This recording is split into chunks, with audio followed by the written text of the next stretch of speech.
Oh yeah, I'm looking for some people who's looking for peace. Maybe together we could make the war cease. Pictures you were never meant to see. The hidden face of Africa's longest civil war. A war that has already displaced 4 million people and killed more than 2 million. The mistake which led to war is that the elites in the center of the country, in northern Sudan, imposed a definition of Sudan which was narrow. It could not fit to Sudan. Just imagine me sitting next to you. How can my country be Arab Islamic when I'm not Arab and not Muslim? The exclusion of other parameters of the Sudanese diversity as constituting the fundamental problem of the Sudan and defining the Sudanese conflict. The vast majorities of the Sudanese people are therefore excluded from governance and are marginalized in the political, economic, and social fields. And this provokes resistance by the excluded, the neglected, the marginalized, and the oppressed.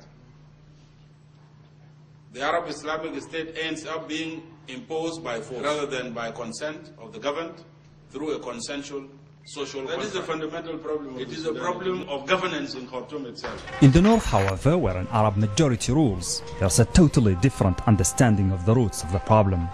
In 1922, when the British ruled Sudan, they issued a law sealing off the south and banning Arab Islamic customs, language, and religion. At the same time, they opened it up to Christian missionaries.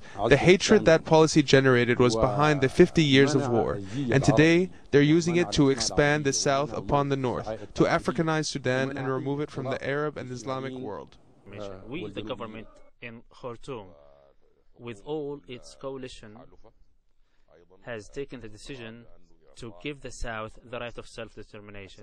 The key reason for that is the absolute conviction of all the political parties that the imposition or the attempt to impose unity by force is a catastrophic process to the whole Sudan and the people, especially the Comprehensive the Peace South. Agreement, or CPA, was signed between the Sudan People's Liberation Movement, SPLM, and the Khartoum government in Nairobi in January 2005.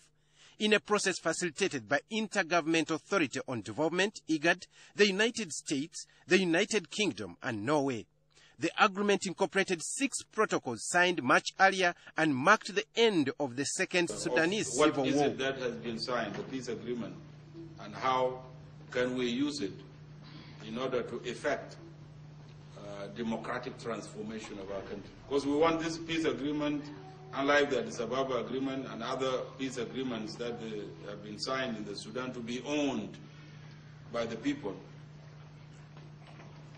and for the Sudanese people to use it for their own empowerment. Because if the agreement is not owned by the people, then anybody can come around and dishonor it. As Abel Elier has written, 2 minute agreements dishonored. So we want this agreement to be owned and used by the people for their own benefit. That way they will be able to defend it, and that way the agreement can last. And so when I say that, when I talk about the peace agreement in the Sudan, I cannot disconnect it with the need for fundamental change. According to provisional results posted on the South Sudan Referendum Bureau website, close to 99% of the votes counted indicate the people of South Sudan have voted to secede from the Sudanese Union. In Lake State, provisional results indicate 100% vote for separation.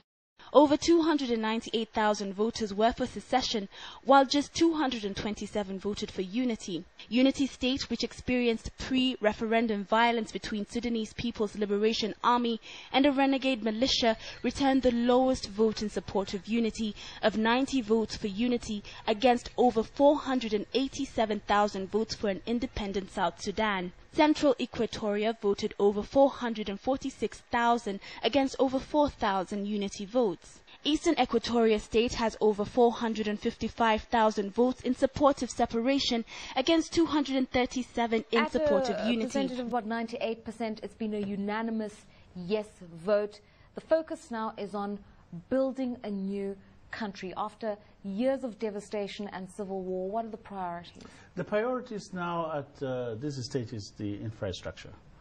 And then, of course, managing the expectation of the people. For over 25, now it's almost 27 years, they have all been saying, okay, if we get our own independent state, we need everything right now. I'm calling out to the whole wide world.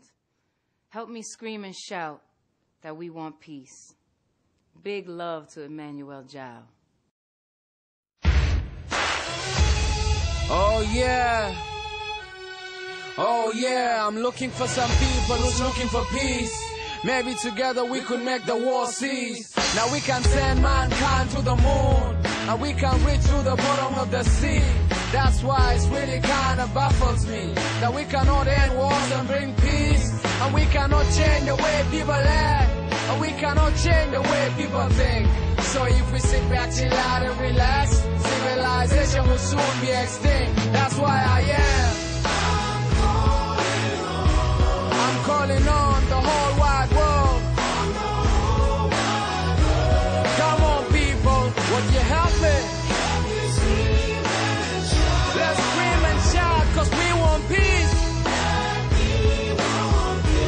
To say the least, I dedicate this song to the common people, caught in the middle of this common evil. I wish the world was a little bit better. Time to start looking at the man in the mirror. Fear is the devil's policeman. Fear make good genocide with Hitler so he can feel a war of genocide and have a was weekend. Lighten up the land cause nobody was speaking. That's why